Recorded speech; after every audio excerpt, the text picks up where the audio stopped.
Ikopa mpiralana ampitarano tsy tafavoaka ny raika namonyainy.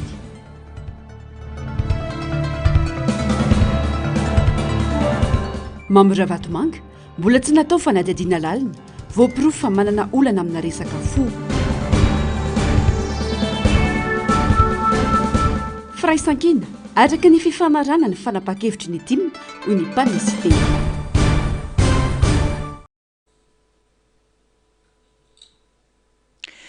Manatra ny fiarabana tompo klasy sy tompoky vavy tonga soa atao anatin'ny fotoanan'ny fampahalalam-baovao eto amin'ny fahitalavitra MBS manasa mampanajana izay anaraka ny fampahalalam-baovao hatramin'ny farany. Ny pejin'ny politika avy hatrany no isataratsika ny fampahalalam-baovao. Taorian'ny fanatanterahana ny fifidianana solombavam-bahoaka faranteo izay nananganana ny vovonana firaisan-kina araka ny voalazany andininy voalohany amin'ny fitsipika anatiny dia manambara ny antokotoky Madagasikara fa mitsahatra amin'ny mampikambana azy ao anatiny ity vovonana ity ny antoko. Nisy ny fanambarana antsoratra nosoniavin'ny filohan'ny nasionaly ny antokotoky Madagasikara Marc Ravalomanana momba izany ny androany. Mbola nao mafisy ny ambavy izany nitondrany fanazavana momba ity fanapahan-kevitra ity ny antsipriam-baovao. Mitsahatra amin'ny mampikambana azy ao anatin'ny vovonana firaisan-kina ny antokotiky Madagasikara. Araka ny taratasy nosoniavin'ny filoha nasionaly ny antokotiky Madagasikara Ravalomanana Marc androany. Ratsaiviny taorian'ny fahatanterahany fifidianana solombavam-bahoaka faranteo izay nananganana ny vovonana firaisan-kina no nampikambany ny antokotima tao anatiny. Ny vondrona firaisan-kina izay nitambaran'ireo antoko politika mpanohitra ny fanjakana teo aloha izay misy ireo antoko politika dimy dia nitiko Madagasikara, ny antoko politika madio ny prositeny, ny hery vaovao ny Madagasikara ary ny tsaratafiny. Nitondra fanazavana momba io indrindra ny filoha nasionaly ny antoko tim Ravalomanana Marc. Hitondra fanazavana ho an'ny vahoaka ny filohan'ny antoko tiako Madagasikara. Dia ny tenako zany Marc Ravalomanana. Tonga amin'ny vanim-potoana tena tsy azo divirana intsony isika fa tsy maintsy hiroso amin'ny fifidianana madio ikeny rehetra mangarahara. Tsy maintsy hirosana zany tsika. Noho izany tsy maintsy miomana ny antoko politika rehetra izay hifaninana amin'izay. Ka ny tsara zany ny tima ao anatin'ny vondrona politika firaisan-kina mba ahafahany manomana ireo mpiaradia aminy manentana sy mampafantatra ireo mpikambana ao anatin'ny antoko. Efa tsy mpanohitra intsony izy zany zao amin'izao fotoana zao.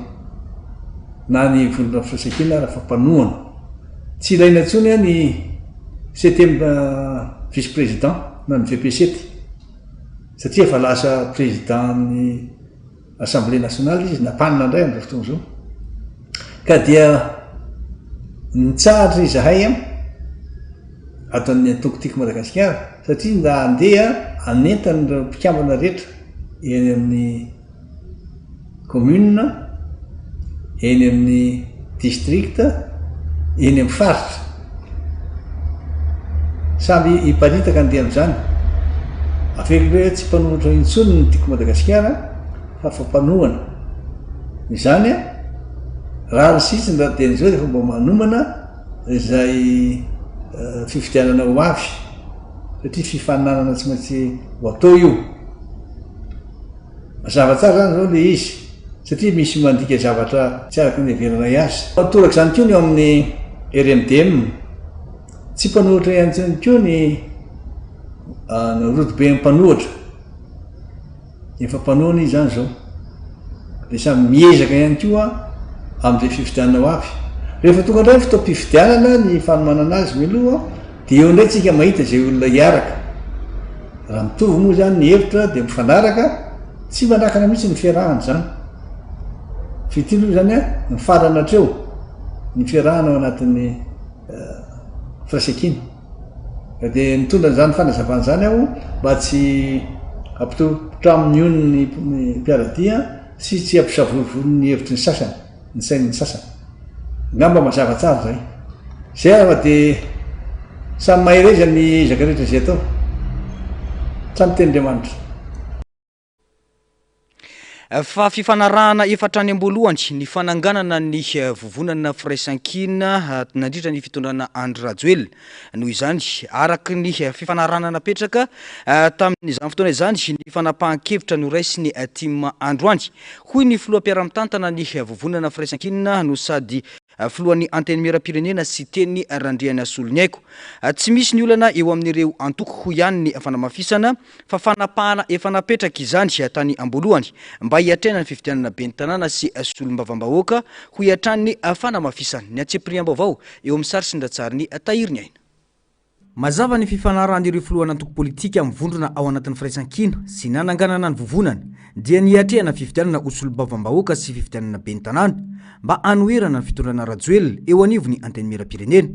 Mazava ny taratasy izay napetraka teny anivony ministerany atitany momba ity vovonana ity fa vonjomaika lozika ary tsy mifanipaka amin'ny fifanarahana ny fanambarana nataon'ny filompanorona ny antokotiki Madagasikara hoy ny filohan'ny anteny miram-pirenena no sady filoham-piara-mitantana ny vondrona firaisankina sy teny Randriana Solonyaiko ka na nisy na tsy nisy iny fanambarana iny dia efa mazava fa rava hatreo amin'ny fifidianana farany teo ny vondrona firaisankina fa natao kosa ireny mba ampafantarana sy tsy atompotrano miono ny vahoaka malagasy. Fa rehefa tonga ndray koa isy élection manaraka de afaka atao ndray koa no mivondrona mety tsy ho firaisankina mety tsy ho reo antoko tao anatin'ny firaisankina reo ihany fa mety hafa mety tsy araka koa zay zavatra zay fa izao nefa zavatra petrako ny raha tokony ho izy zany ary mipetraka zay zavatra zay ny firaisankina mera de mipetraka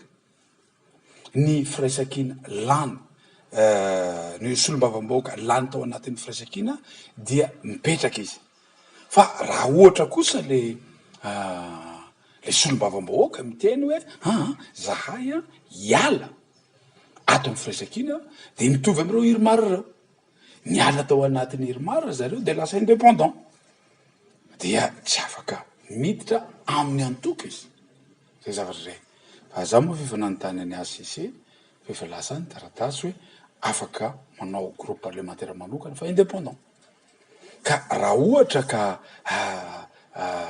tsy ampy 10 zany ny isan'ny député sisa tavelo amin'ny firaisankina de mazava ho azy fa rava koa zany ny groupe parlementaire ny firaisankina fa raha ny fanarahana zao tsisy lany tamin'ny anaran'ny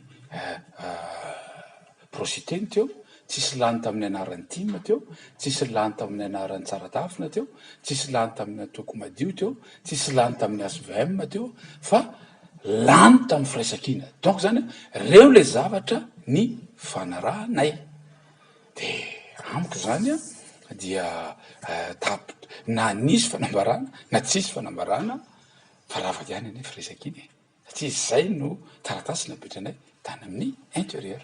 Raha tsy aivina moa dia antoko misy 5 no mivondrona tao anatin'ny firaisankina dia ny antoko Tima, ny prositeny, ny HSVM, ny APM ary ny Tsaratafina. Tsy ao anatin'ny vovonana firaisankina intsony arak'izany ny antoko tiky Madagasikara tsy mpanohitra fa manohana fitondrana mijoro ihany koa ireo antoko 5 ao anatin'ny firaisankina. Fanapahan-kevitra manatanteraka ny fitsipika anatiny ho an'ny vovonana no noraisy ny Tima Androany ho hiatrany ny fanamafisy sampanazavana ny Antsipiriam-baovao. Taoriny ny fahataperan'ny fifidianana solombavam-bahoaka farany teo izay antony nananganana vonjomaika ny vovonana firaisankina araky ny andininy voalohany amin'ny fitsipika anatin'ny feuillage article 1 dia manambara ny antoko Madagasikara fa mitsahatra amin'ny mampikambana azy ao anatin'izany vovonana izany. Midika ny andininy voalohany amin'ny fitsipika anatin'ny feny vovonana izay napetraka teny anivon'ny ministerany atitany io fa vonjomaika ny fananganana ny vovonana firaisankina. Nisy tanjona napetraka tamin'ny fananganana ity vovonana ity nandritra ny fitondrana teo aloha dia ny mba anatrarana ny maro anisa eo anivony anteny miram-pirenena. Mazava ary arahandrehetra mahita fa efa tsy eo amin'ny fitondrana intsony ny nitoerina teo aloha noho izany miverina amin'ny laony ny fiainana ara-politika ho an'ny antoko Tima hoy ny fanazavana. Ny vovonana firaisankina dia natsangana hiatrehana ny fifidianana solombavam-bahoaka ka rehefa miatrika fifidianana solombavam-bahoaka ianao zany dia miteny mialoha rehefa anao fifidianana zany tsika dia miteny mialoha hoe izahay dia ho opposition parlementaire zany hoe rehefa lany ianao zany dia mpanohitra rehefa lany zany ka mampanohitra anao anatin'ny teny miaram-pirenena de tsy hoe rehefa tonga ato anao voavadika mpanohitra fa manao déclaration mialoha mihitsy zany de misy statut an'ilay vovonana zay atsangana de misy règlement intérieur mihitsy de lany zahay tato anaty vovonana firaisan-kina de zay natonga anay nahazo an'ilay 7e vice président ny situation androany nefa zany rahantsika malala lay 7e vice président no filohany teny miaram-pirenena de zahay any be zany le nohitra anay de tsy mitombona tsony zany le mampanohitra ny firaisan-kina ato anaty teny miaram-pirenena fa lasa mpanohana fanjakana ndray zany satria ny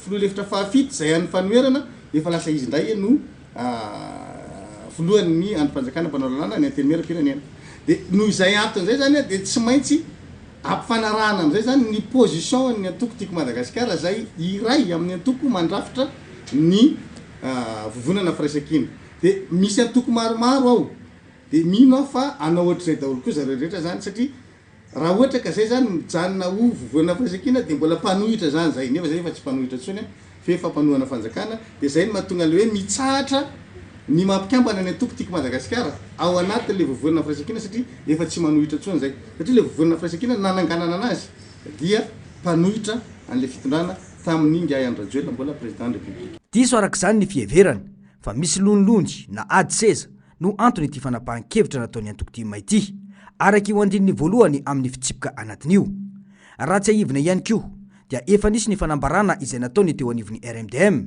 na ny rodoben'ny mpanohitra ho an'ny demokrasia teo aloha fa niova ho rodoben'ny mpanohana ho an'ny demokrasia eto Madagasikara izy ireo amin'izao fotoana. Izay ny amin'iny fa lafim-baovao afatanteraka kosa dia nivoaka ny fanapahana avy amin'ny fanjakana fa tsy mahazo mivoaka any Madagasikara ireo mpitantana teo aloha. Antony zany ny fampafantarana ny fanapahan-kevitry ny fanjakana anaovana inventaire ireo fananam-panjakana rehetra ato anatin'ny rovolana ho an'ireo mpitantana teo aloha ireo. Ny mifanipaka amin'izany anefa no andraisan'ireo mpitantana teo aloha toy ny ministry ny fanabeazam-pirenena teo aloha Marie Michel raha niresaka momba ity androany. Ny Antsipriam-baovao. Tafiditra ao anatin'ny paikady fanarenana sy fanadiovana ny rafitra ara-panjakana ny famoahana ny didy tsy ahafahan'ireo tompon'andraikitra ambony teo aloha mivoaka ny firenena na IST indrindra ireo ny sana andraikitra lehibe teo anivon'ny ministera sy ny androm-panjakana ary miaraka amin'izany ihany koa ny fanaovana inventaire ireo fananan'ny fanjakana manerana ny nosy. Dingana mialoha amin'ny fanamarinana sy fanitsina ny fananam-panjakana sy ny fitantanana nisy teo aloha ny IST sy ny inventaire. Tanjona ny ahafahana mamantatra amin'ny fomba mazava izay fananana mbola eo ampelantanan'ny fanjakana sy ireo mety ho tsy hita na nampiasaina tsy ara-dalàna. Isan'ireo olom-panjakana teo aloha tsy mahazo mivoaka any Madagasikara ankoatra ireo sekretera jeneraly sy tale jeneraly araky ny efa voalazan'ny primature Ramatory Narakotomanga sy Ramatoa Saondra Marara Marie Michel ministry ny fanabeazam-pirenena teo aloha. Nahazo fanapahana décision interdiction de sortie du territoire ny tenanay hatramin'ny atomboany hetsika moa de niezaka mijoro naneo hevitra atao anatin'izay andro vitsivitsy herinandro vitsivitsy zay anisan'ny zava-dehibe moa hoe ny mahasamy malagasy zay ary tsy manana eritreritra ihany koa ny ivoaka ny Madagasikara. Nanamafy ity ministra teo aloha izay mpanohana mahafatrapo ny fitondrana Rajoelina fa tena isan'ny ministera natao fitaovana politika ny ministera ny fanabeazam-pirenena. Raha ny fanazavana dia nisy solombavam-bahoaka samy manindry olona isahana asa eo anivon'ny ministera. Anisan'ny ministera izay tena tiany mpanao politika ty ministera ty satria mieritreritra fa ato ny fanaovana politika, ato ny anaovana kajikajy politika.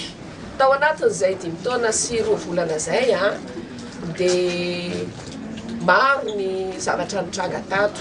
Tao anatin'izany ny mety hoe fifandraisana amin'ireo olom-boafidy. Anisany matetika dia ireo olom-boafidy no mibaiko ny fanendrena tompon'andraikitra ato anatin'ity ministera ty. Tsy mahagaga hoy ny mpanara-baovao raha potika sy isan'ny departemanta feno fitakina ny sehatra ny fanabeazana tato anatiny 5 taona voalazan'ny ministra teo aloha io. Ny zava-dehibe aloha hatreto dia miditra amin'ny dingana vaovao amin'ny sehatra politika sy ara-pitantanana ny firenena. Ao anatin'izany ny paikady fanarinana sy fanadiovana ny rafitra ara-panjakana, ny famoahana diditsy tsy ahafahana mivoaka ny firenena na IST ho an'ireo mpitondra teo aloha, indrindra ireo nisahana andraikitra ambony. Andrasana ny toyny. Fa tsy mitsahatra mivoatra atrandry ny Rarama amin'ny Ravatomanga atsy amin'ny Nosy Maurice amin'izao fotoana izao. Nosamborin'ny FCC androany ny lehibe n'ity sampandrara ity teo aloha. Adiadina mikasika ny trafic d'influence mifandray amin'ny Rarama amin'ny Ravatomanga ny tenany raha ny vaovao. Atreto kosa mbola tsy nanaovana fanadiadina lalina ity mpandrara malagasy izay nambarany mpitsabo Mauriciana fa manana olana amin'ny resaka fo ary mbola manohy ny fitsaboana any amin'ny hopitaly misy azy. Ny Antsipriam-baovao tateriny Ando Miaradina. Niteraka ahiaita amin'ny maro ny fametraha-pialan'ny Junaid Fakim, filohan'ny FCC teo aloha izay isha voatendry anadiady ny Rarama amin'ny Ravatomanga tsy Maurice. Nosamborin'ny Financial Crimes Commission ity lehiben'ny FCC teo aloha ity. Adiadina mikasika ny trafic d'influence mifandray amin'ny Rarama amin'ny Ravatomanga ny tenany raha ny vaovao samihafa. Mbola tsaboina amin'ny clinique Phoenix kosa mamy Ravatomanga hatramin'ny androany. Mbola tsy nisy araka izany ny fanadiadiana lalina natao taminy. Nandefa ekipa mpitsabo ny ministera ny fahasalamana ao toerana ijery raha tena manana olana ara-pahasalamana tokoa i mamy Ravatomanga na fialana amin'ny fanadiadiana fotsiny. Voaporofo tao aorian'ny fitsirena nataon'ny mpitsabo misa efatra avy amin'ny ministera ny fahasalamana tsy Maurice afa tena manana olana amin'ny fo i mamy Ravatomanga. Raha vao marina ny fiampangana momba ny fidirana tsokosoko tao Maurice dia mety gadra 10 taona sy andoha onitra 10 ny tenany. Mety hogiazana ihany koa ny fiaramanidina nitondra azy ary mety tsy afaka hiditra ny Maurice intsony raha ny fanazavana. Raha vao marina ihany koa fa nisy ny famotsim-bola dia miteratra amin'ny 20 ny famonjana azy. Io ihany koa ny fanagiazana ny volany sy ny fananany. Efa nampanantena ny gouvernemanta Mauriciana fampiatra ny lalàna amin'ny fomba entitra ary tsanaiky fanerena ara-politika na ara-diplomatika mikasika ity raharaha ity. Trangizany teraka savorovory politika sy ara-pitsarana ao Maurice nanomboka tamin'ny fipetrarana an-tsokosoko nataon'ny fiaramanidina manokana nitondra azy sy ny fianakaviany niaraka tamin'ny pré-ministra malagasy teo Alotsay Christian ny aliny 12 oktobra 2022 lasa teo.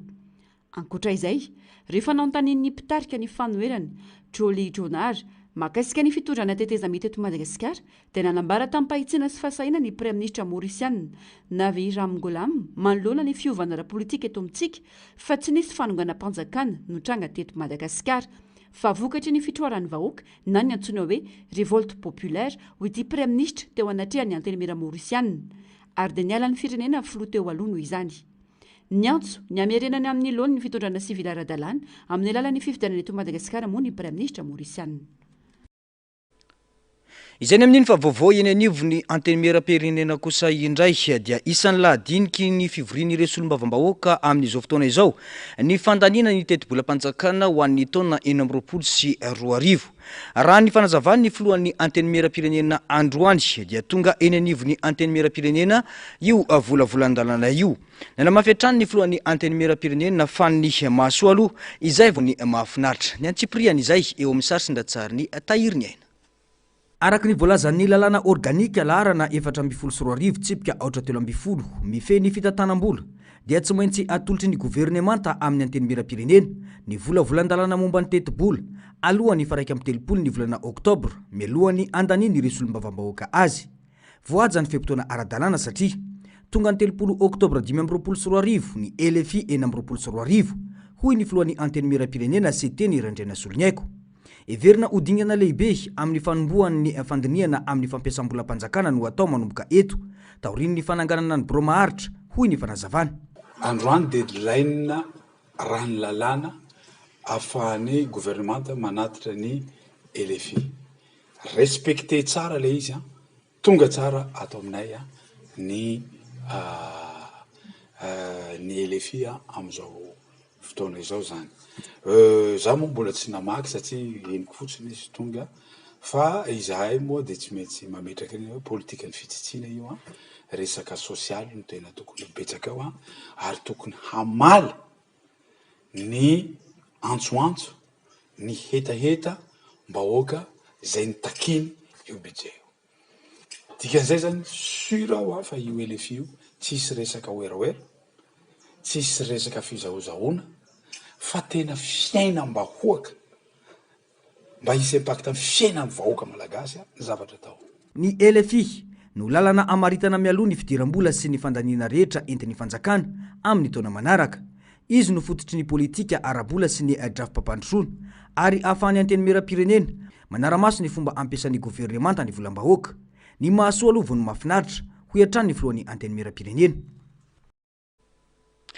Vonina hitarika ny fanavozana ny Repoblika ary tanjona ny ananganana rafitra mazava maharitra ary manome lanja ny mangarahara amin'ny fitantanana ny ministera ny toe-karena sy ny fitantanam-bola vaovao tamin'ity androany ity. Nambarany fa efa nodinina ny volavolan-dalàna ny teti-bolam-panjakana ho an'ny taona 2024 sy 2025 ary notovanana ny fandaharan'asa ny filoham-panjakana entina manatanteraka ny fandaminana sy ny fanatanterana ny fanavozana raha ny fanazavana atrandy ny antsipriana izay. Natolotra teo anivy ny anteny miram-pirenena androany ny volavolan-dalàna momba ny teti-bolam-panjakana ho an'ny taona 2024 sy 2025 hoy ny ministry ny fitantanam-bola vaovao Dr Ramiarsan Erinjatovo tafiditra ao anatin'izany PGER na Programme Général de l'État pour la Refondation ezahana nalefa aloha ny LFI mba hisorohana ny fahatarana hoy ny fanamafisana. Akoatr'izay nambarany ministra fa lahara-pahamehana ny fampidiraketra satria tsy maintsy manao ezaka ny firenena ampitombo ny vola miditra amin'ny alalan'ny fanatsarana ny fomba fandoavana sy ny fanangonan-ketra. Ny lalàna mikasika ny teti-bola zany dia efa napetraka iny zany aloha satria tsika zany zao ezaka ny hoe zany mba anaraka lalàna amin'izay tsika zany hoe apetratsika ara-potoana zany ny fametrahana ny loi de finance io mba ahafahan'ireo député mba hoe tsy ho tsangan'olona fotsiny izy ka hoe taontsika mpanangantanana fa mba tena hoe misy zany le débat, misy zany le hoe ady hevitra amin'ny teti-bolam-panjakana io ary entanina antsika ampiasan'ny ministera mba ho tonga tokoa zany amin'ny parlement zany anasika an'izany débat zany satria tsy mety tsony zany le hoe 2 andro 3 andro aloha zany voaterina le boky fa omentsika fotoana mihitsy zany ireo parlementaire amin'izay tsika tsy mahazo tsinitsony hoe efa tara le boky vonaterina ohatran'izao zao no zany zay zany tanjona an'izy ary ho ajaintsika koa zany ny fisinina hoe loi de finance rectificative satria tiana zany na tsy tiana dia misy zavatra miva foana zany anatin'ny enim-bolana voalohany no zany rahariny sitsiny tokoa zany raha ohatra ka ho asiantsika zany loi de finance rectificative no zany iny zany mbola lalàna zany teo aloha fa mbola ho avytsika zany amin'ny loi de finance zany rectificative. Vaindondra raha ihany koa ny ady amin'ny kolikoly sy ny tsy fandanidanimpona ny volam-panjakana totosandroany moa ny famindram-pitantanana teo amin'ity ministra vaovao ity sy ny sekretera jeneraly ny ministera efa tsy eto an-toerana intsony kosa ny ministra tompo-toerana teo aloha raha ny fanazavana azo. Fa tsy misy ny fandrosoana raha tsy misy ny fahasalamana hoy ny ministra vaovao misana ny fahasalamam-bahoaka nandritra ny famitram-pitantanana izay natao teo aminy sy ny ministra teo aloha. Tanjona lehibe ny fanarenana sy ny fanatsarana ny sehatry ny fahasalamana ho an'ny vahoaka manerana any Madagasikara amin'ny alalan'ny fandraisana andraikitra iarahany rehetra. Hiditra amin'ny vanim-potoana ny fahavaratra isika ka misy ny asa miandry ny tsirairay manoloana ny fahasalamam-bahoaka ho hiatran'ny fanazavany ny atsipriana izay eo amin'ny sary sy ndatsariny tahiriny aina. Miasa miaraka amin'ny fanaovana manasitrana ny firenena no teny filamatra ho an'ny ministry ny fahasalamam-bahoaka mandritra ny fotoam-piasany. Tsy misy fandrosoana raha tsy misy ny fahasalamana. Miditra amin'ny fiomanana fiatrehana ny vanim-potoana ny rotsakorana ny ministera, fotoana mampirongatra ireo aretina mifindra toy ny tazomoka, ny areti-pivalanana ary ireo aretina vokatry ny rano maloto manko ny fahavaratra.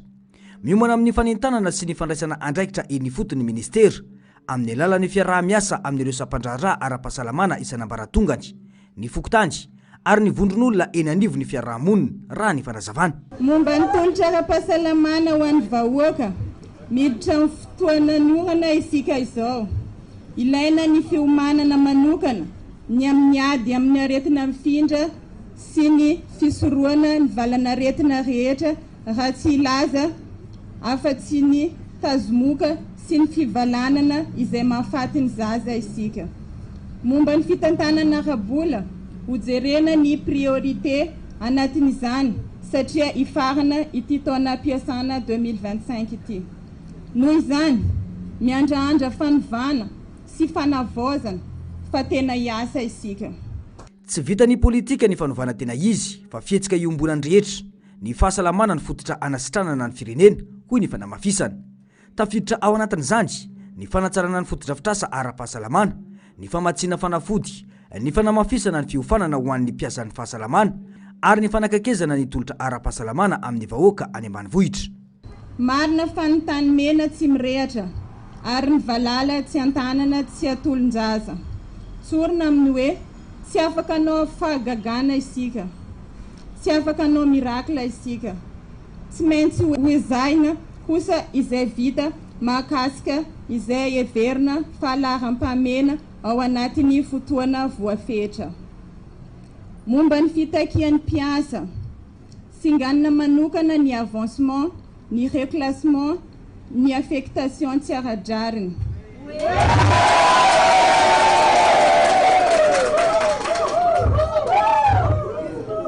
Amin'ny alalan'ny fiaraha-mientan'ny rehetra avy amin'ny sehatra tsy miankina, ny fikambanana ary ny olom-pirenena tsotra dia antenaina fa ho tanteraka tsikelikely ny fanovana ifatorany ity tom-piasana ity, fanasitranana ara-batana, ara-tsaina ary ara-tsosialy ho an'ny firenena ho salama sy mirindra ho iatrany ny ministra. Tsikatra nandritra ny famindram-pahefanana natao teto amin'ity ministeran'ny fahasalamam-bahoaka fa natsiaro ho afampatorana ireo mpiasa eo anivon'ity ministera ity. Voasamina andray boky atao sinimantsy ireo ministra roa dia raikitra avetrany ny antsoantso hoe veloma amin'izay e.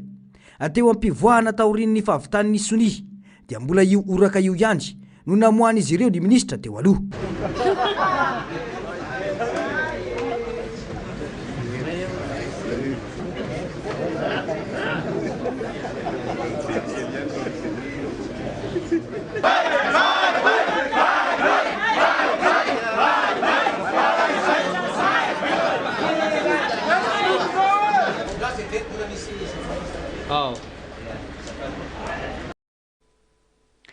Tontolon'ny fanabeazana kosa indray dia tsy ny fidirana an-tsekoly no tena olana eto amintsika fa ny fitazomana mba ahavitany ankizy ny fianarana no tena manahirana eto Madagasikara hoy ny ministry ny fanabeazam-pirenena tamin'ity androany ity.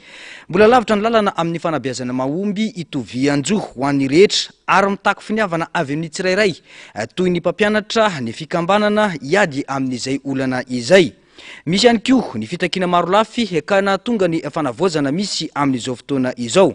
Isy noho izany ny dinika atao mba ahazahoana mamaha ireo olana rehetra ireo hoy ny ministry ny fanabeazam-pirenena taorian'ny famindrapi-tantanana tamin'ity androany ity. Ny Antsipriam-baovao.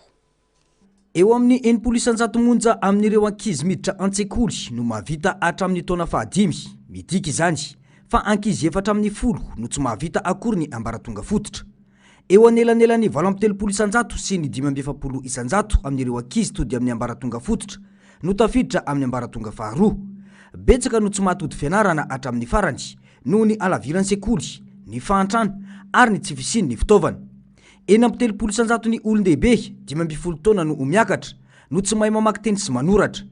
Any amin'ny faritra ambanivohitra dia mety ahatratra 50 isanjato io ta io. Maro amin'ireo ray aman-dreny no tsy afaka mandosa raha-pianarana na mividy akanjo sy fitaovam-pianarana. Betsaka ireo sekoly no tsy manana trano fianarana ampy boky na latabatra. Asa miandry goavana ireo hoy ny ministry ny fanabeazam-pirenena. Atao zany aloha ny asa satria efa lavalava zay fotoana tsy nanomezana asa zay nandritran'le fiadiana ny izoa tokony hoe isy fanovana. Dia ny teny kely fotsiny zany dia hoe mitaky fanovana isika dia mangataka atsika koa mba hiova. Maro amin'ireo mpampianatra frama sy ireo mpampianatra zandriny no mitaraina amin'ny tsy fampin'ny karama sy ny tsy fisiany tombotsoa ara-sosialy. Eo ihany koa ny fitakiana fanarahana mazava sy fanatsarana ny fepetra iraisana. Ankoatra izay, ny fahatarany fanomezana vatsim-pianarana sy ny karama amin'ireo sekoly sasany ka mahatonga ny fanaovana tsindry amin'ny fanjakana mba anavoazana ny rafitra ara-pampianarana sy ny drafim-pampianarana vaovao hoy ny fanazavany. Maro tsika ny nanana iay hoe tsy olon'ny ministera io olona io teto ny nandaliko ny fahatanorako ny première affectation ko tato amin'ny Menina dia lycée Betioky Sud.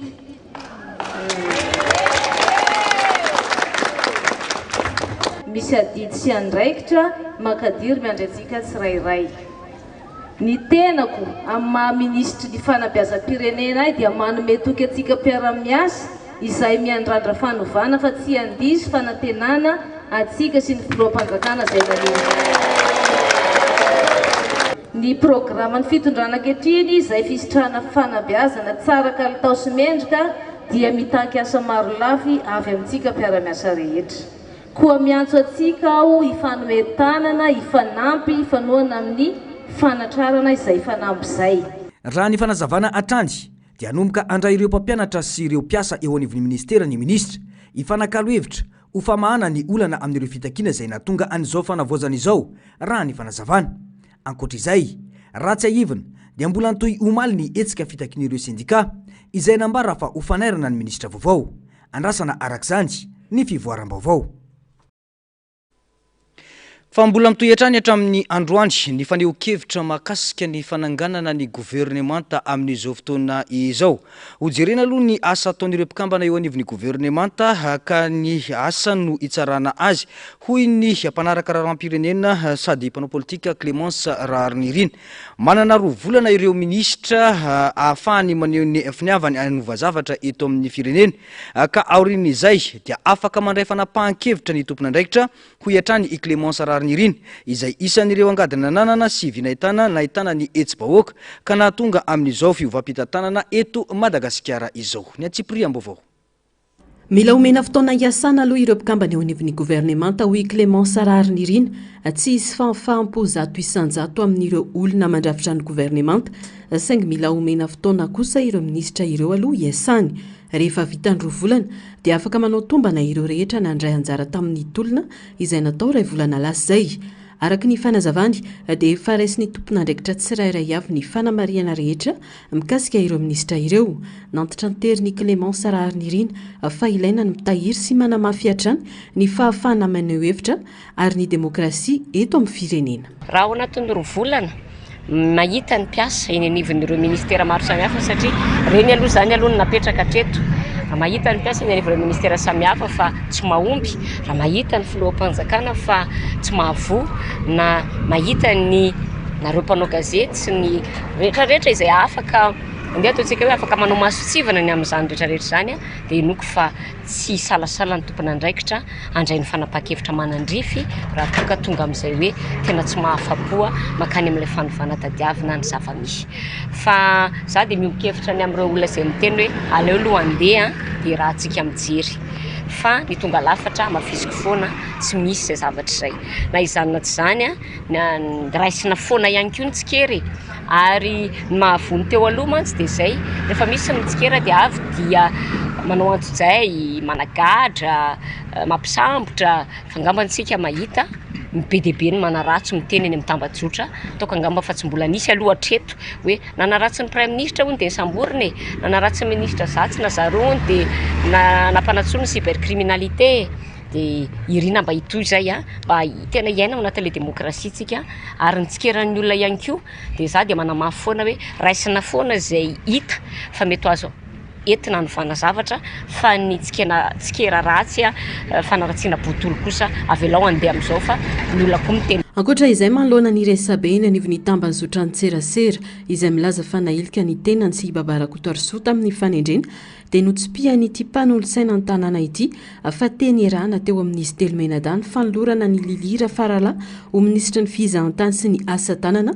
fifandaminana sy fifampiresahana no nandraisana fanapahan-kevitra rehetra na teto Antananarivo na manerana nosy dia hoe tokony ahitana taratra ao anatin'izay rafitra rehetra mitsangana ny mpitolona zany hoe mba tokony ho hita any anatin'ireny fanendrena olona maro samihafa ireny ireo izay nitolona indrindraindrindra fa ireo izay heverin'izy ireo fa hoe nitarika mikasika ny fampidirana lilita ao anatin'ny gouvernemanta dia tsoriko fa teny erana mihitsy satria raha lili manokana efa ela no fantatrainy compétenceny sy ny finiavany ihany koa te hitondra anjara biriky zany eto amin'ny firenena rehefa nasehoany zany na dia foiny izy mpanolotsaina ny tanàna azy everiko rehefa resaka tourisme sy artisanat dia zakany tsara ary izay le teneniko hoe ho famalina ihany koa zay ilay fangatahany teny kianja hoe aleo mba ho hita any anatin'izay rafitra misy ny mpitaritolona dia io moa zany lilita fititra ho ministra baba moa zany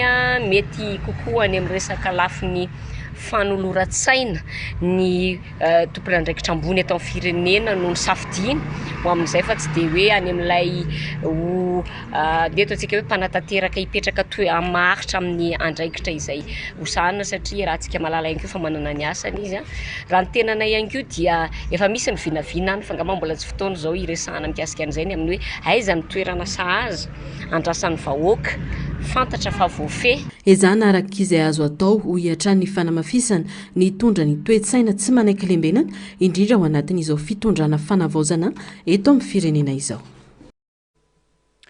Fa nitondran'ny fanehoan-keviny manoloana ihany koa izay fananganana ny gouvernementa izay ny teo anivo ny RMDM tamin'ity androany ity. Ankatoavin'ny vovonana ny fanendrena natao tamin'ireo ministra saingy mitaky fanazavana ny RMDM mahakasika ny ministry ny Jono izay nambara fa to teratany vahiny. Narisy karazafy sy mbola avatsara atrandry no mitondra ny antsipriany izay vaovao izay. Yandra Joella ihany no niala fa ireo forongony kosa mbola tazana miriary eto ho ny RMDM mananamarika teny filamatra ny fanarana nefa ny hoe fanovandravitra tsy mikendry fisamboran'olona ny fanetanana natao ao anatin'izay fanovandravitra izay fa raha hita ho sakana ho an'ny fampandrosoana ny firenena kosa ireo mpiara-dia tamin'ny filoha teo aloha dia tokony andraisana fepetra ahafahana mandroso amin'ny fanavaozana sy ny fampandrosoana. Ny RMDM kikika sy ny tabataba foana nandritra an'izay fotoana lava zay fa tsy mety ny zao rafim-pitantanana iainan'ny firenentsika zao ka mila ovaina ny rafitra ary ny fanekeny rehetra koa zany zay na mpitona fanjakana ankehitriny tena nometoky fa fanovandravitra no teny filamatra ifanarahana ka ankehitriny mbola mahita zahay fa mbola tsy tanteraka amin'ny ankapobeny lay tolony satria mbola rajoela ihany no niala fa ny firongony mbola iarahantsika mahita fa mbola miriaria ary mbola misy ary miantsika afaka hiteny hoe sambory raha mafy nareo zay anefa tsy valifaty ny fisamborana no eretreretinay fa ny anarenana ny firenena ka raha ohatra ka sakana ho amin'ny fanarenana ny firenena ny fisin'olona anankiray ngamba omena azy ihany koa ny valiny teniny hoe ka zay no diny zay no angatany dia tsy mampaninona fa omena azy any zany raha zay no hitadiaviny eraky ny tanàna amin'ny 13 mai eraky ny hotadiaviny eraky ny ty ainao manjeretrarehetra ty fisamborana ngamba tsy ho sarotra ny manatanteraka an'izany fa ho tanteraka tokoa ane zany madama ho tonga aminao zay irinao. Ankoatra izay mitaky fanazavana amin'ny fitondrana ny RMDM manoloana ny fanendrena ny ministra ny Jono vaovao mampiaya ho izy ireo satria efa olana tamin'ny filoha teo aloha ny mahakasika ny materatany malagasy satsia ka angatahana fanazavana indray ny fanendrena n'io ministra io izay azo tsaraina amin'ny endrika ivelany fa teratany vahiny. Manana indro kely zahay amin'ny fomba fijery amin'ny gouvernementa satria mahita tarena hafa zahay ao anatiny ohatra ny mahita sono ao anatin'ny gouvernementa mba mangata-panazavana izahay amin'ny sono io sono diso lalana anakaty ve io sa sono n'importena avy any nakaty amintsika ety ary ina nahatonga azy niditra tao amin'ny gouvernementa io mba mila fanazavana izahay satria fanjakana iarahantsika manana ty ary firenena ty koa iarahantsika manana ka aoka ray mba tsy ho diso fahadisonay ny manontany zavatra tsy fantatra ka raha tsy fantatra zahay tsy mahafantatra dia ampahafantarinareo zahay hoe inona nahatonga misy sono io tafitafitra ao anatin'ilay gouvernementa inona ny antony vola ve nahatafitra azy ao manana nationalité malagasy ve io fa zay sarotiny ary tena misarotiny zay amin'ny zavatra ohatran'izany ka anjaranareo zay nanendry azy no mba manome fanazavana anay ary raha tsy hamaly anay ianareo izahay dia andeha anantona ny ministra io anontany azy fa tanindrazanay raha tika tsy atao raneny izany izy anontanina io raha fa tsy hamaly anay ianareo dia hoe izy olona io dia zahay anontany azy hoe izy ianao zanakizy ianao avitaizy ianao. Fantatra fa vonina sy efanio manandray anjara amin'ny fikaonandoham-pirenena ny RMDM. Tsy hoe voanandroany ny RMDM no ny eritreritra fanarenana ny firenena fa efa nanana plany na ny programa ny fanavotam-pirenena zany izahay ary hitondra zany ao anatin'ilay fikaonandoham-pirenena zay ho avy hoentitsika manavitra tanteraka ny Madagasikara. Betsaka ny zavatra tokony hoeretreretintsika eto amin'ity firenena ity na ny constitution aloha voalohany tsy maintsy manova ny constitution itsika ary tsy hono atao référendum fa élection constitutionnelle ny tokony atao eto Madagasikara. Tsy mampanina zay manana hafa koa, tsy voatery ny any RND ihany no atao anaovana référendum, fa misy koa mety misy vondrona hafa na mety antoko hafa na mety fikamalana hafa mety manana proposition na sosikevitra na ho amin'izany concertation zany hoentitsika manatanteraka an'izany dia ataony fifidianana ka zay lany maro anisa eo no hitondrantsika ny tany sy ny firenena. Tokony miainga aveny fotony hatrany fakakevitra entina manatanteraka ny fikoanandohan'ny pirenena ho hiatrany izy ireo satria ny vahoaka no masimandidy eto amin'ny firenena. Izy kosa nitolo-kevitra avy amin'ny resolombavambahoaka ho an'ny fiadidina ny fanavozana ny Repoblika ny Madagasikara mba anatrarana ny tanjona dia ny fanavozana ny firenena. Hoy ny solombavambahoaka izay voafidy atao amin'ny distrika Anambohidratrimo Rakotoarisoa Joni Kestiora faharoa eo anivony anteny mera-pirenena. Ankoatra izay dia nitondra fanazavana manoloana ny fanapahan-kevitra izay niseho ny faharoa 20 ny volana Oktobra ho an'ireo solombavambahoaka maro anisa teo aloha ihany koa ny tenany nandritra ity fotoana ity. Ny antsipiriana izay eo amin'ny sary sindatsary ny tahiriny aina. Diso ny fiheverana sy ny fitsarana fa nivadika palitao fa mijoro anaraka ny ara-dalàna eto amin'ny firenena. Hoy ny solombavambahoaka Anambohidratrimo mazava ny fanapahany ny fitsarana avy momba ny lalam-pandrenana sy ny foto-kevitra ny joron'ireo solombavambahoaka izay maro anisa teo aloha teo anivony anteny mera-pirenena fa manohana fitondrana. Ny mahasoa vahoaka no katsaina raha ny fanazavana fa tsy mahasoana ny tokon'olona ary mpanao lalàna ka tsy hitsipaka ny ara-dalàna. Hoy hatrany ny solombavambahoaka Rakotoarisoa Joni izay isan'ny ala tsy ao anatin'ny vovonana Irmara intsony. Itsika mpanao lalàna izahay fa ifanampanao lalàna fa ifanampanao lalàna izay dia manaraka ny lalàna izay. Iza moa ny arofan'ny lalam-pandrenana izay hijoroana sata républicaine anankiray dia ny ACC zany. Ka rehefa miteny ny ACC hoe ara-dalàna io dia tsy maintsy manaraka ny ara-dalàna izay. Mazava be zany. Mety mieritreritra ny olona ry izay ny interprétation sy ny commentaire ny olona hoe nivadika palitao nareo. Ny atao hoe mivadika palitao dia tsotra. Tato amin'ny atoko anankiray izy nivadika tany amin'ny atoko anankiray. Fa hatreto zahay tsy mbola nisy nivadika tany amin'ny atoko anankiray fa niala fotsiny zay dia mijanona eo ampovoany. Neutre zany zay zao aloha. Aloha zay hazava amin'ny rehetrarehetra mba ilana leo ekinareo mivadibadika palitao fa neutre manaraka ny ordre constitutionnel. Namafy ity solombavambahoaka ity fa ifanometanana amin'ny filoham-panjakana izy ireo amin'ny anatanterahana ny fanavozana ifotony ho an'ny Repoblika. Isy volavolan-kevitra atolotra ny filoham-panjakana mba ahatanteraka ny fanovana sy ny fanavozana hatreny ifotony. Hoy ny fanamafisana. Iny angambany efa manao draft zay eo dia hoentina ihany amin'ny concertation nationale zay. Antsika misy ativitra be da be tsinona tokony hoentina sy atsaraina. Fanavozana tokony ataontsika dia manavoarafitra avy any amin'ny fotony, miainga avy any amin'ny fotony, miainga avy any amin'ny fokotany, miakatra any amin'ny commune, mandalo district tonga any ambony. Zay le fanavozana dia tsika ireo rafitra rehetra zay eritreretintsika fa tsy mety avoizina. Lalànantsika io mila amboarina. Mila voizina ireo lalàna lany daty rehetra tamin'ny 1962 sy ny 61 ireo mba hafahana mila lalàna zany tsika, mila zavatra adapté amin'ny fiainana misy ankehitriny. Raha tsy ahivina moa dia ny sabotsy fa 20 ny volana Oktobra lasa teo no nanao fanambarana ireo solombavambahoaka Irmara teo anivony anteny mera-pirenena fa anohana ny fitondrana mijoro ankehitriny ary miala tsy ao anatin'ny vovonana nanohana ny mpitondra teo aloha. Raha ny isa azo tamin'izay fotoana izay dia ny 20% n'ireo solombavambahoaka Irmara no nandray io fanapahan-kevitra io. Ny asa kosa no hitsarana azy ireo. Hoy ny faneho-kevitra hafa ko andrasana ny toyny. Fa lafom-baovao ahafatanteraka kosa indray dia miamafy hatrany ny etsika fitakina fanesorana ben'ny tanàna saika manerana any Madagasikara amin'izao fotoana izao. Raha ho an'ny tetsy Anosizato andrefana dia nitoy androany ny fitokonana nataon'ireo fokon'olona teny antoerana. Somary mafapana ny toe-draharaha satria ao ireo miaro ny ben'ny tanàna, ao kosa ireo mitaky ny fametram-pialana ny ben'ny tanàna. Ao anatin'izany rehetra izany dia miantso fampiresana ny ben'ny tanàna amperinasa.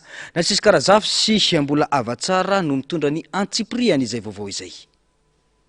Nanatanteraka fitokonana ireo mponina ety amin'ny komuna Anosizato Andrefana Omaly ary nitoy androany tamin'ny hetsika Omaly moa dia nisy ny fifandonana ka nisy ireo ranaritra nambaran'izy ireo fa ataony ben'ny tanàna bara karaoke sy fitondrana vehivavy ny braony komuna ka tsy azo ekeny zany. Normal be zay satria iry zareo zany manomboka alatsinainy jusqu'à lahady mitomboka eo ny amin'ny valo tsy maintsy misy karaoke mandeha ao anatiny eo manomboka amin'ny valo alina ny gardien moa efa le antanina efa misy inona aminareo dia valy teny gardien hoe mbola misy manalanala ao anatiny eo ka tsy afaka mijamy mihitsy zay raha tsy vita zavatra ataon'iry zareo ao zay zany mba tiako atongavana hoe inona ny antony anaovan'le mera sambra mifananam-panjakana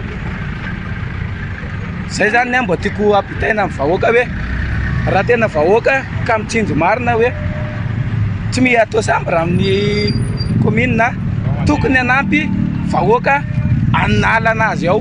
Nandiso tanteraka izany fiampangana izany ben'ny tanàna ary nambarany fa tsy manana olana amin'ny vahoaka ny tenany. Fa ny zavatra azo antoko foana fa resaka politika le izy zay ngamba ny tena azo antoko ao anatin'le izy satria zahay tena mba manontany tena mijery inona ny tena fond an'le problème inona ny tena fond ny antony mahatonga le hoe fanalana ny ben'ny tanàna de zay zavatra zay no mahatonga zay miteny hoe sao de tratran'le rivo politika de atao tonga sy Anosizato nefa tokony jerevana kabaraka satria i fiainam-pirenena no jerevana ary ny eto Anosizato tena be dia be ny fiarahamonina tena mivelona ao anatin'izay aty amin'ny commune zay satria ireo olo ireo de tena ny taratasin'ny commune ny taratasy ampiasain'ny olona ny asa rehetra de presque ny olona tena eto Anosizato anisan'ny commune tena akaiky vahoaka.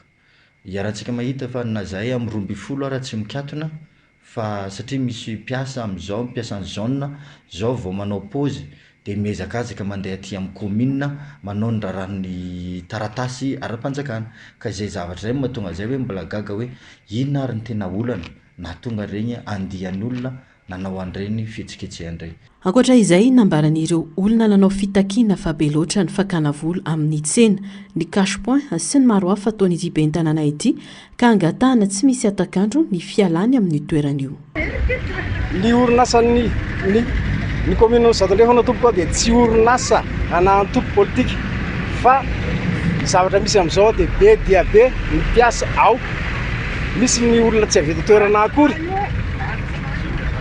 tsy mipetraka eto amin'ity tanànantsika ity ary efa misy zato mahery ny misy ny piasan'ny commune fa teo alohany efa ny dia 2 noho izany mahita zay fa tsy ara-dalàna fitantanana an'le commune ijoro ary zay ankehitriny ary tsy anaiky mihitsy efa omaly zahay mandeha nanao hetsika teto tanàna teto misy olona ny andry anay tao miaraka amin'ny boaron sy misy fantsika ireo zany dia efa nomanina mialoha amelezana anay satria ho avy zahay ametraka ny rafitra ary vaovao tsy anakena ny fitondrana Denis teo aloha dia noho izany tompoko dia anomboka zay amin'ity tolona ity ary tsy tsahatra mihitsy mandra-piala ny ben'ny tanàna eto. Manoloana izao disadisa izao miandry fifanantonana sy fifampiresana ny ben'ny tanàna hatreto anefa tsy misy olona miseho hopitarika ireo olona ka ahafahana manao izay fifampiresahana izay raha ny fanazavana. Vanatsoavy hoe inona ny zavatra ifampiresahana fa tsy fotoanana ao anatin'ny fikorontanana tsontsika izao. Atsika zao fa tao anatin'ny fanovana dia miezaka mijery inona ny zavatra natsarantsika ny tanànantsika sy ny eto amin'ny manodidina antsika.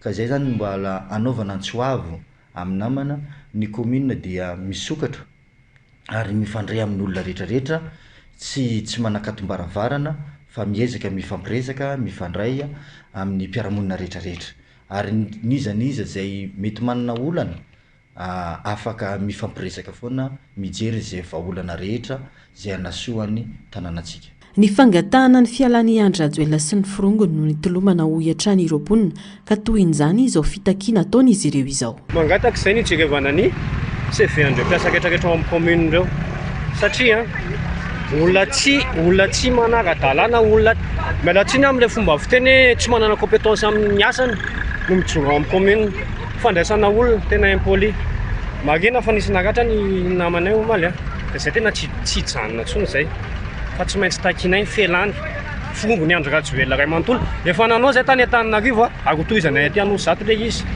misy miteny mety mpanakokotana zay fa non zay tsy mpanakokotana dia zay ny ilainay anomboka ty zavatra ty ary tsy janona tsony. Manoloana ny etsika omaly sy androany mitaky ny fialan'ny bentanana nano zato andrefana dia tonga nanoloana ny komuna ihany koa androany ireo mponina milaza fa manohana ny bentanana nambaran'izy ireo fa vonin'izy ireo hiaro ny bentanana hatramin'ny farany. Zay tsy mila korotana meranay dia lany tamin'ny fifidianana ary lambahoaka aloha safidinay arovana tokony tsy misy olona zany tokony afaka nakorotana anay satria ny zavatra nataony meranay teto dia mbola tsy hitany nandritra ny 40 taona tsy mila korota zay zany tsy manakorotana fa ny ilainay dia meranay tsy miala mendrasa fifidianana zay ta hifaninana aminazy fa zay tsy miteny toerana ho anay fa toerana ifadimbiasana efa matozany ianao tsy lany dia efa tsy mety amin'ny vahoaka ianao zany dia mba hajon safidim-bahoaka. Ahina ho hiatrany bentanana Elideo Randrianjafy ny siny ady eo amin'ny samponina no zato andrefana akantsony izay pitarika ireo mpanao fitakiana mba hifanantona isiny fifampiresahana amana ny olana raha tsy ahivana omaly nandritra ny etsika nataon'ireo pitarika ny fialan'ny bentanana dia nisy ny herisetra natao azy ireo ka tsy vitsy ireo naratra toy ihany koa ireo vakilo andrasana araka izany ny toy ny rara. Izay ny tetiano zato andrefana fa any amin'ny distrika Anambanjakosay indray dia mitoetrany ny etsika fitakina ary somarina fampany izany tamin'ny ity androany ity nataon'ireo mponina natao amin'ny commune Antsabe centre ao amin'ny distrika ny Ambanja ambaran'ireo mponina fa tsy nisy ny asa fampandrosoana sy vano natao anatin'ity commune ity hatramin'izay ny tantana ny bentanana ny commune manoloana izany dia mitaky ny fialany ity bentanana ity ny mponina ao antoera ny antsipriany izay vaovao izay atatery ny andro miaratina eo misaritry ndratsary ny Mathieu Princy.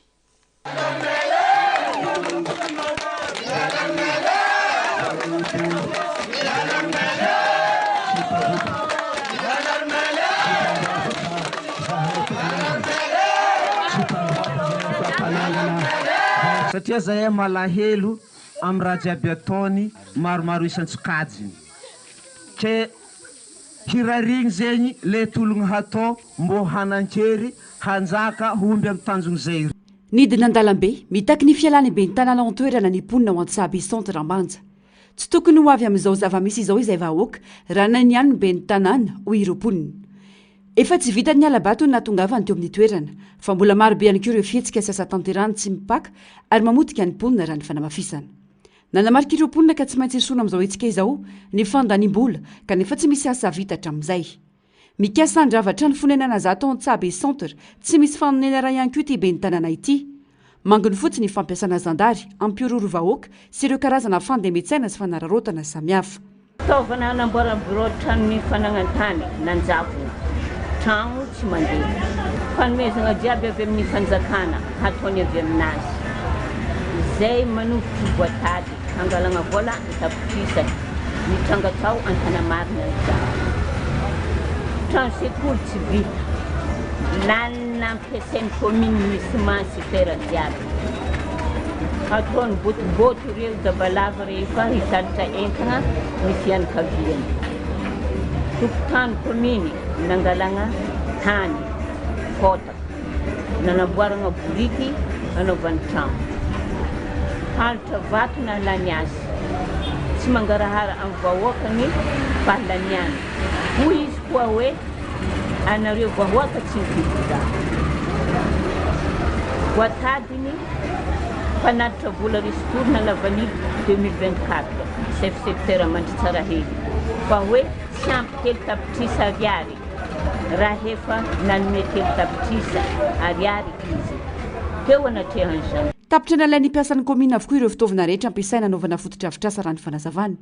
Tsy misy trano sekoly vita araka izany. Nanjavona tao anatin'izany koa ireo fitaovana namboarany baron-trano fananantany. Mampitareha'ireo mponina antoerana ny fakana vola tamin'izy ireo kanefa tsy misy asa fampandrosoana vanina indrindra ny lalana.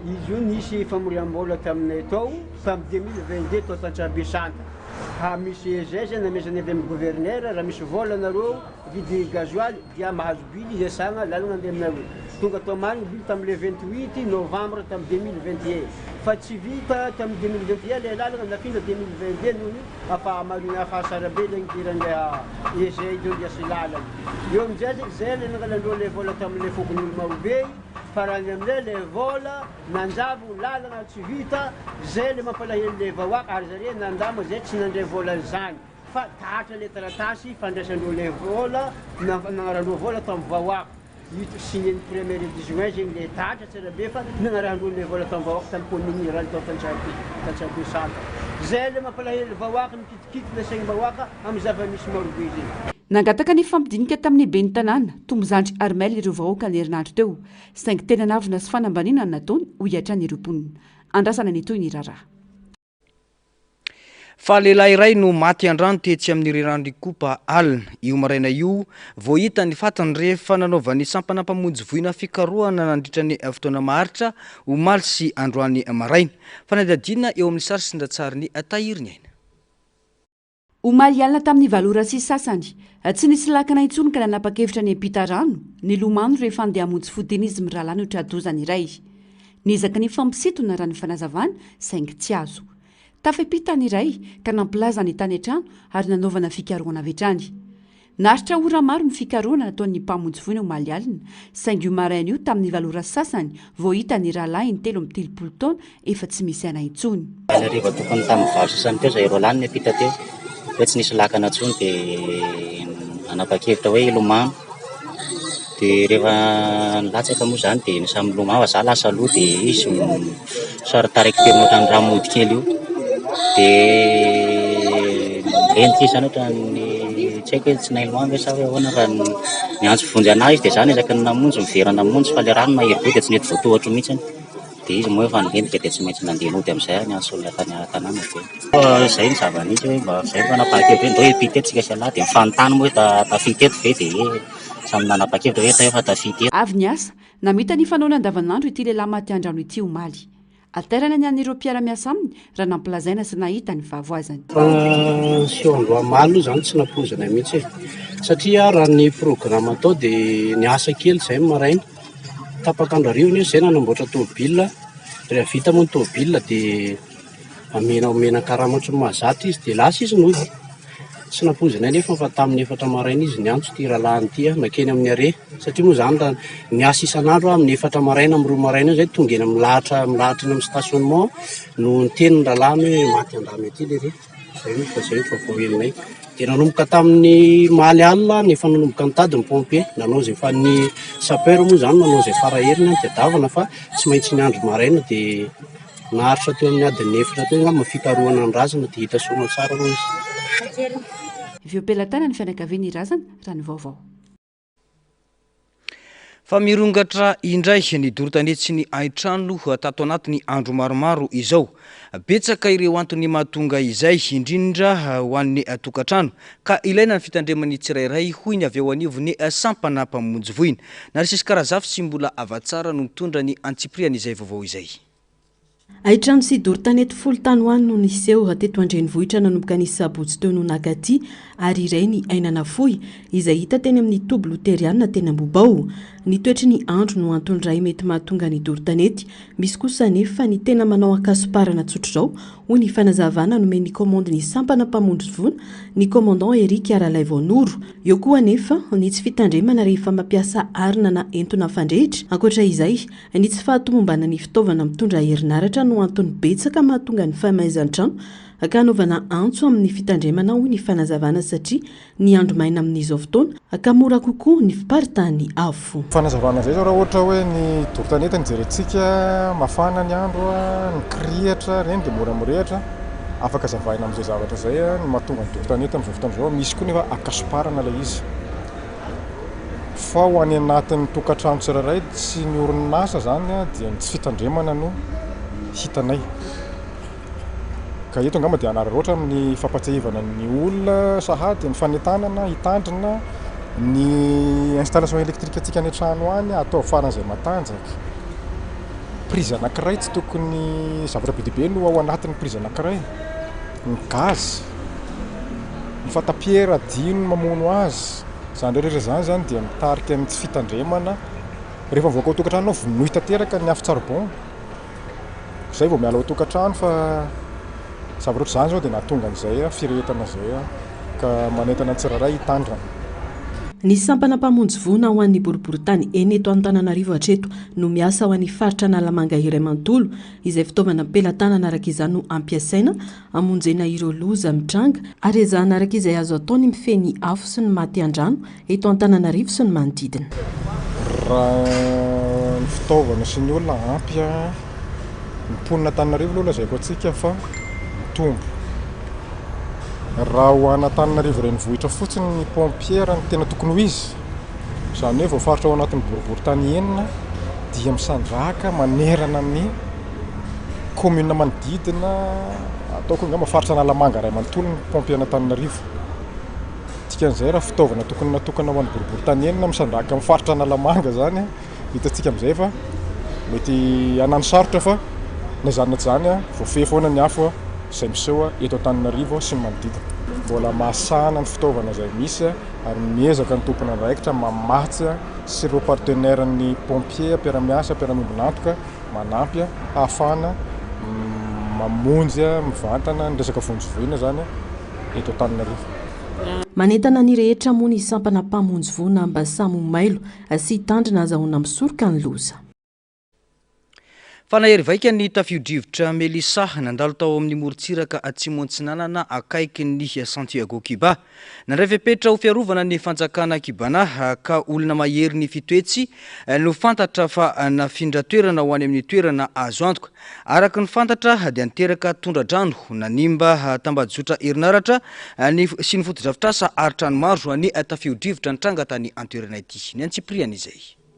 Tonga any amorontsiraka Atsinanana akaiky ny Santiago Cuba, tanàna faharoa lehibe indrindra ao Cuba ny tafio-drivotra Melissa omaly maraina.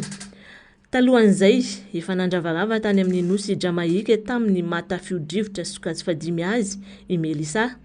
Efa zatra tafio-drivotra ny Kobana ka nandray fepetra fiarovana sy fisorohana. Anisan'izany ny famindrana olona fitoetsy mahery ho any amin'ny toerana azo antoka. Nomena fotoana vitsivitsy iomanana ireo mponina. Nampitandrina ny nosy momba ny loza goavana mety ateraka ny tafio-drivotra ireo manam-pahefana ary nangataka ny vahoaka mba hifindra monina ho any amin'ny toerana azo antoka.